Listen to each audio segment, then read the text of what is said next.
शांति।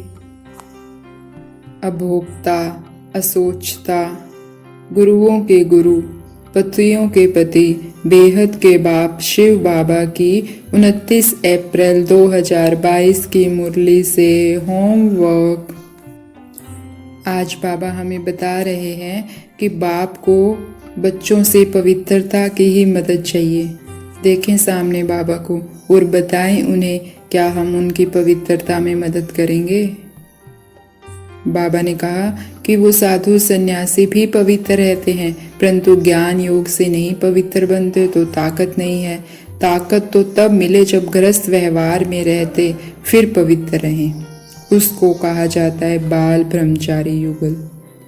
एक जगह बाबा ने कहा, भलपति तुम्हें मारे पीटे परंतु तुमको सहन करना है, क्योंकि पवित्र होने बगैर पवित्र दुनिया के मालिक नहीं बन सकते।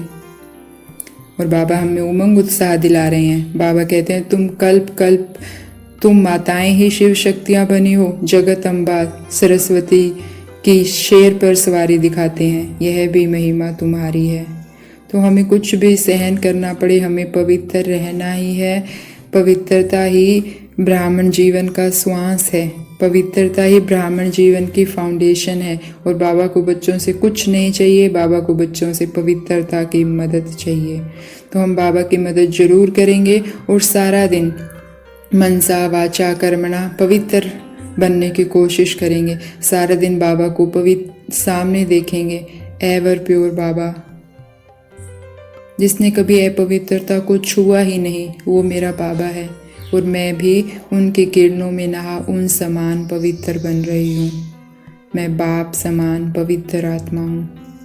मैं शिव शक्ति हूँ। मैं अपने बाबा की शक्ति हूँ। मैं शिव शक्ति हूँ। मैं जगत अम्बा सरस्वती हूँ। बाबा हमें उमंग उत्साह दिलाने के लिए कहते हैं, तुम कहते हो हम सन्यासियों को भी पवित्र रहकर दिखाएंगे। आगे चलकर वे लोग भी मानेंगे कि इन्हों को शिक्षा देने वाला परम पिता परमात्मा है। तो हम अपनी इस पवित्रता की धारणा से साधु सन्यासियों को भी वो करके दिखाएंगे जो वो नहीं कर पाए।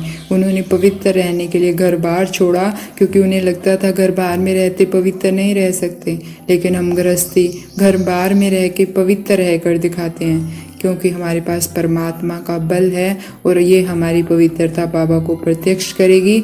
इसीलिए हमें कुछ भी हो, कुछ भी सहन करना पड़े, पवित्र रहना है। आज बाबा ने यह भी कहा कि अभी नाटक पूरा होता है, जो भी एक्टर्स है सब चले जाएंगे, बाकी थोड़े रहेंगे। राम गयो रावण गयो, बाकी बचेंगे कौन? दोनों तरफ के थोड़े थोड़े ही बचेंगे, बाकी सब वापिस चले जाएंगे। हम भी चले जाएंगे। फिर राजाएं आदि जो धनवान होंगे वह बचेंगे, जिनके पास तुम जन्म लेंगे। तो कितना अच्छा समय होगा हमारे लिए। बाबा कितनी तैयारियां कर रहा है हमारे लिए। कुछ लोगों को रखेगा जो इसको साफ करेंगे, धरती को हमारे लिए महल बनाएंगे। फिर हम उन महलों में जन्म लेंगे। तो हम उस सुहाने सतयुग का हिस्सा होंगे, लेकिन होंगे कब? जब बाबा के श्रीमत पर चलकर पवित्र बनेंगे। तो हमें पवित्र बनना ही है।